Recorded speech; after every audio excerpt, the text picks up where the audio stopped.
Bonjour à tous, bienvenue sur la chaîne YouTube PowerCamp. Aujourd'hui, on va faire une vidéo d'haltérophilie.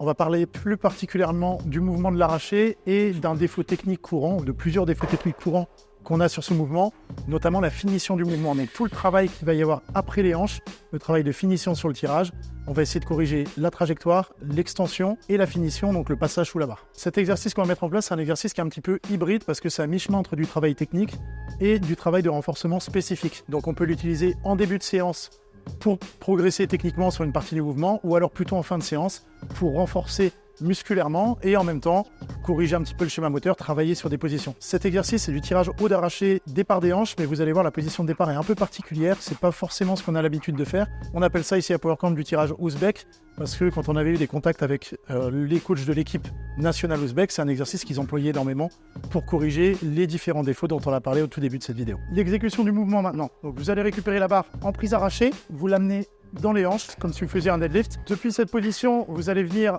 prendre de l'élan, donc on va caler la barre dans les hanches et descendre en position. Vous devez vraiment avoir un relâchement complet sur le haut du corps, ça veut dire que potentiellement vous pouvez complètement lâcher la barre.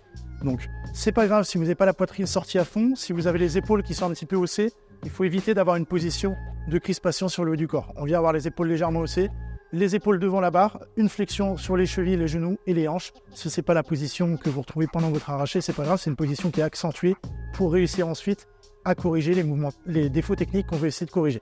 Donc, depuis cette position, on va venir redresser et au moment du redressement, monter les coudes pour essayer de chercher un tirage haut. Vous pouvez le faire en montant pointe de pied ou en restant pied à plat. Dans tous les cas, ce qu'on veut, c'est que la barre longe le buste du bas des abdos jusqu'au sternum et qu'on finisse dans une position debout. Ça veut dire que si vous envoyez la barre devant, vous allez très souvent vous faire embarquer. Et à l'inverse, si vous manquez de verticalité et que vous partez avec le buste en arrière, vous allez vous retrouver à faire un pas en arrière. Donc vous avez un contrôle de la trajectoire. Si vous arrivez à rester pointe de pied pendant une fraction de seconde à l'extension, c'est que la trajectoire est droite. Le principe de cet exercice, c'est quand on va placer la barre dans les hanches au départ, on va venir reculer la barre par rapport au centre de masse. Elle va basculer derrière les talons. Donc au moment de l'extension, on va venir la pousser vers l'avant avec les hanches. Et si on ne fait rien avec les bras, la barre va swinger devant. Donc ça va accentuer le défaut des personnes qui tapent leur barre vers l'avant.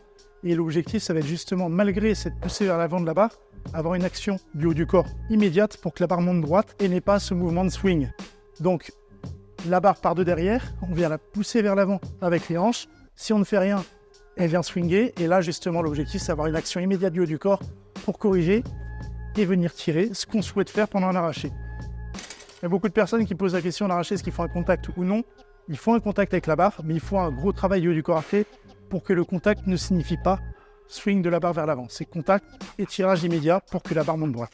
Donc là, Lorraine a une séance d'arraché lourd aujourd'hui. En début de séance, ce qu'on va faire, c'est mettre en place cet exercice. Donc elle va partir des hanches, exécuter le mouvement. L'objectif, ça va être vraiment de travailler sur cette finition, l'action de bras après les contacts, et la verticalité. Donc les épaules restent devant la barre jusqu'à extension complète du corps. Au moment de l'extension, elle bascule et elle accompagne avec les coudes très haut, encore plus haut les coudes. Et en plus, ça va échauffer son épaule en rotation interne, donc ce mouvement-là, rotation interne de l'épaule, pour permettre de venir tirer plus haut la barre sur ces arrachés qui suivront ensuite. Merci à tous d'avoir regardé cette vidéo. Quelques recommandations quand même au niveau du format série et répétition.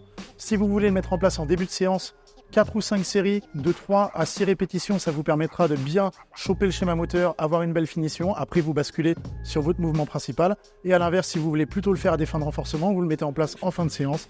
Pareil, 3 à 5 séries, 6 à 10 répétitions, en essayant à chaque fois de bien terminer poitrine haute et les coudes vers le haut, légèrement vers l'arrière, serrer les omoplates sur la fin du mouvement. On essaie de mettre ça en place pendant 4 semaines et on voit si on a progressé sur son arraché. A bientôt tout le monde, on like la vidéo, on partage, on met un commentaire comme d'habitude.